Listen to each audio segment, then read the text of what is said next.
Hello दोस्तों, आप सभी का स्वागत है आज के इस लेक्चर में, जहां पे आज हम पढ़ने वाले हैं Aristotle theory of causation. Aristotle ने दिया है जो कि एग्जामिनेशन के पर्सपेक्टिव से बहुत ही महत्वपूर्ण टॉपिक है, बहुत ही इंपॉर्टेंट टॉपिक है, जो कि एग्जामिनेशन में बहुत बार पूछा जाता है। दोस्तों इसको समझना बहुत ही महत्वपूर्ण है और देखने वाले हैं हम किस तरीके से आपको समझना है, किस तरीके से आपको लिखना है और क्या क्या इंपॉर्टेंट पॉइंट्स हैं, वो सारी चीज़ हम देखने वाले हैं और मेन हम यहाँ पे समझने का प्रयास करने वाले हैं। और गाइस, अगर आप चैनल पहली बार आया तो चैनल सब्सक्राइब कर लेना, वीडियो को लाइक करना और शेयर करना। चलिए क्लास को स्टार्ट करते हैं। सबसे पहले समझते हैं कि एरिस्टोटल का जन्म कहाँ पे हुआ था।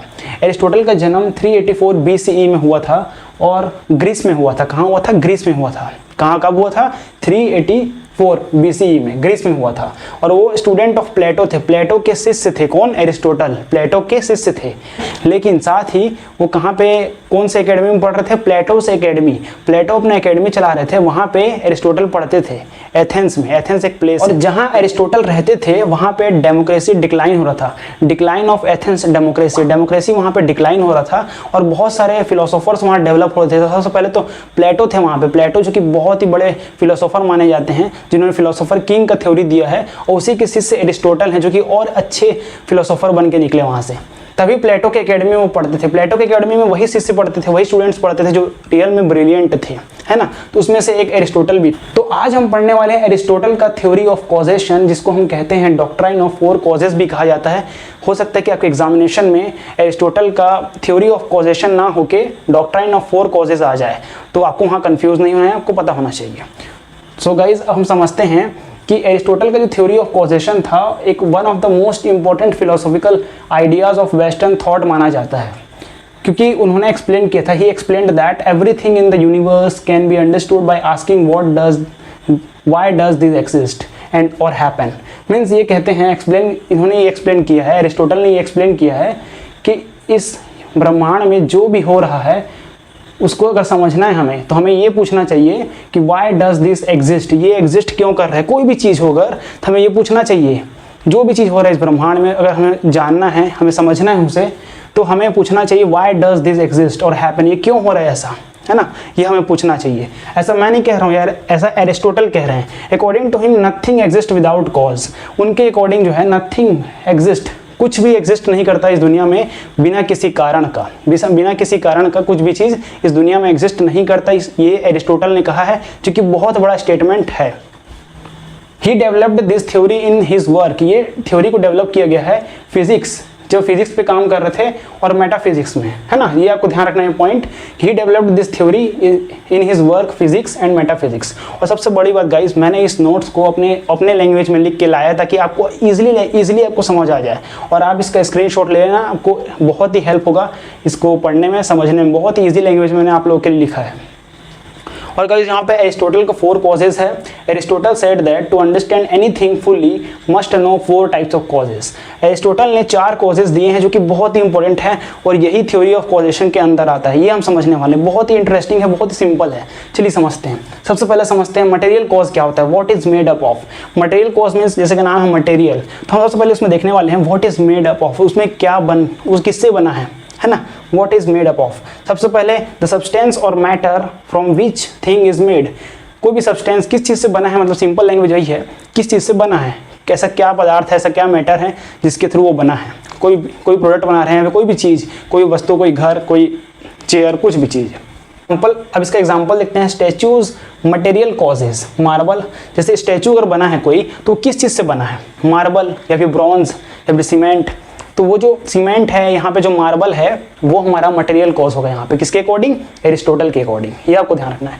उसको एग्जांपल एक और है, अगर हम इस मॉडर्न दुनिया के हिसाब से देखें तो वुड ऑफ अ टेबल, जो टेबल जो बना है वो किससे बना होता है? लकड़ी से।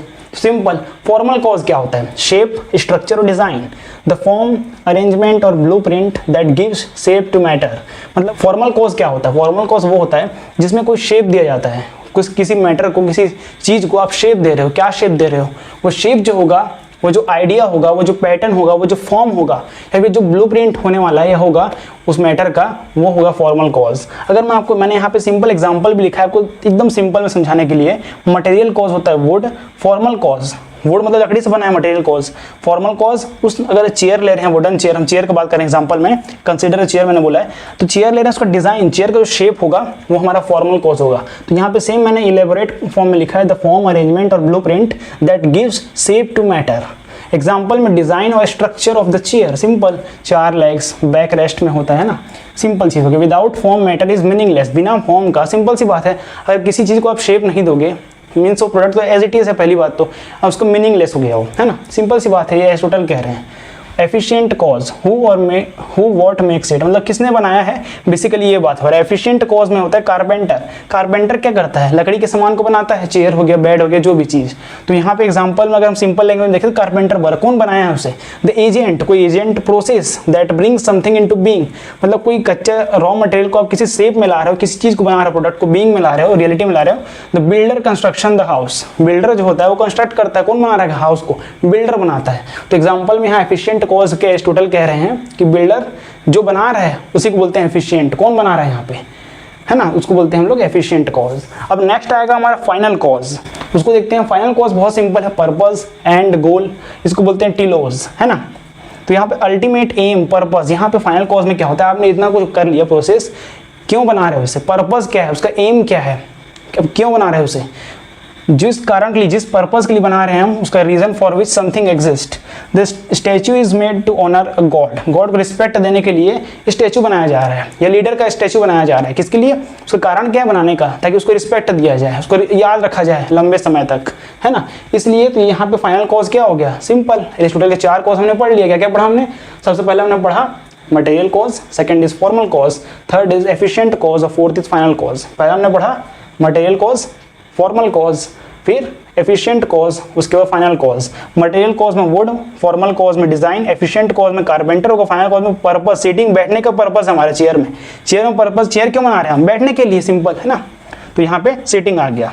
अब यहाँ पे इसका फीचर्स देखते हैं। सबसे पहली बात, एरिस्टोटल ने इसे बहुत ही होलिस्टिकली समझाया है, आपको कितना सिंपल लैंग्वेज में समझाया गया है ना। तो ये होलिस्टिक एक्सप्लेनेशन है। उसके बाद सेकंड देखा जाए, टेलियोलॉजिकल अप्रोच क्या होता है, टेलियोलॉजिकल अप्रोच वो होता है जिसमें हम एंड रिजल्ट देखते हैं, मींस पर्पस क्या है, एम क्या है, वो हमारा होता है teleological approach. And third is universal application, इस चीज को आप प्रैक्टिकली अप्लाई भी कर सकते हो, मैंने अप्लाई करके दिखाया है ना कि पर्पस क्या है। Plant grows to bear fruit, simple सी बात है, कोई भी चीज होता है उसका कारण होता ही है, प्लांट ग्रोज होता है ताकि फ्रूट को बियर कर सके, है ना। तो ये सिंपल हो गया की फीचर्स। अब आगे देखते हैं क्रिटिसिज्म और रेलिवेंस। क्रिटिसिज्म में अगर बात किया जाए तो यहाँ पे क्रिटिसिज्म ये है इसका, ये too much focus on purpose हो जाता है, मींस टेलियोलॉजिकल अप्रोच में कुछ ज़्यादा फोकस हो जाता है इसका। एरिस्टोटल पर्पस पे बहुत ज़्यादा फोकस करते हैं, वहाँ की आपने बहुत सारे फिलोसफी में पढ़ा होगा कि हमें एंड गोल या किसी एम पे फोकस नहीं करना होता, हमें किसी जो प्रोसेस है उस पर फोकस करना होता है। लेकिन यहाँ पे पहले हम एंड पे फोकस कर रहे हैं और बहुत ही ज़्यादा पर्पस के ऊपर फोकस कर रहे हैं, इसलिए एरिस्टोटल का जो ये बात है ये क्रिटिसिज्म में आ जाता है। और सेकेंड थिंग होता है final cause, too much metaphysical हो जाता है, मीन्स नॉट एम्पिरिकल टेस्टेबल। अगर आप किसी चीज़ को बना भी रहे हो तो कंपलसरी नहीं है कि उसको मतलब कि टेस्ट कर पाए, या फिर जरूरी नहीं है वो शेप में आ ही जाए, वो बन ही जाए, वो चीज़ बन ही पाए। इस तरीके से final cause too much metaphysical हो जाता है, क्योंकि आप पहले ही पर्पस के बारे में बात कर रहे हो। अब रेलिवेंस देखा जाए इसका, मतलब अभी रेलिवेंस क्या है इस टाइम में, तो साइंस में इसको यूज़ कर सकते हो आप, डीएनए, बायोलॉजी एक्सेट्रा में, पब्लिक पॉलिसी में इसका यूज़ हो सकता है ना, एथिक्स भी इसका रेलिवेंस हो सकता है, क्योंकि फाइनल कॉज जो है हमारा हैप्पीनेस है। और एरिस्टोटल भी वही बात कर रहे हैं कि किस तरीके से हमें हैप्पी, पर्पस क्या होना चाहिए, पर्पस आपको पहले पता होना चाहिए, तो हैप्पीनेस हो गया। अब इसका हम पढ़ते हैं कि एग्जांपल मैंने आपको बता दिया यहाँ पे, consider wooden chair, material cause would, formal cause होगा। तो 4 कॉज है यहाँ पे हमारे, मटेरियल कॉज वुड हो जाएगा, फॉर्मल कॉज डिजाइन हो जाएगा और शेप ऑफ चेयर हो जाएगा, एफिशिएंट कॉज कारपेंटर हो जाएगा और फाइनल कॉज सेटिंग हो जाएगा। तो मेरे साथ बोलो आप लोग, material cause, formal cause, efficient cause और फाइनल कॉज। मटेरियल कॉज में क्या होता है, किस चीज़ से बना है ना, मैटर क्या है ना, वो होता है। फॉर्मल कॉज में क्या डिज़ाइन है, क्या शेप है। एंड एफिशिएंट कॉज में किसने बनाया है, जैसे कारपेंटर एग्जांपल में होगा। और फाइनल कॉज क्या होता है, पर्पस, एम क्या है, एंड रिजल्ट्स क्या है उसका, है ना। तो फाइनल कॉज हो गया। तो यहाँ पे आपने टेलियोलॉजी का मतलब भी समझ लिया, क्रिटिसिज्म भी समझ लिया और की फीचर्स मैंने आपको बता दिया। तो आज हमने overall Aristotle theory of causation को पढ़ लिया। आई होप आपको थोड़ा भी अगर समझ आया होगा, तो प्लीज़ आप कमेंट सेक्शन में फीडबैक जरूर देना अपना। Feedback is very important guys, आप फीडबैक दो। आप कुछ भी अगर वीडियो देखते हो तो फीडबैक जरूर दो अपना। साथ ही गाइस लाइक करो, सब्सक्राइब करो और शेयर करो। सो गाइस आज के लिए इतना ही, मिलते हैं किसी नए वीडियो लेक्चर में नए टॉपिक के साथ। तब तक के लिए जय हिंद, जय भारत, वंदे मातरम।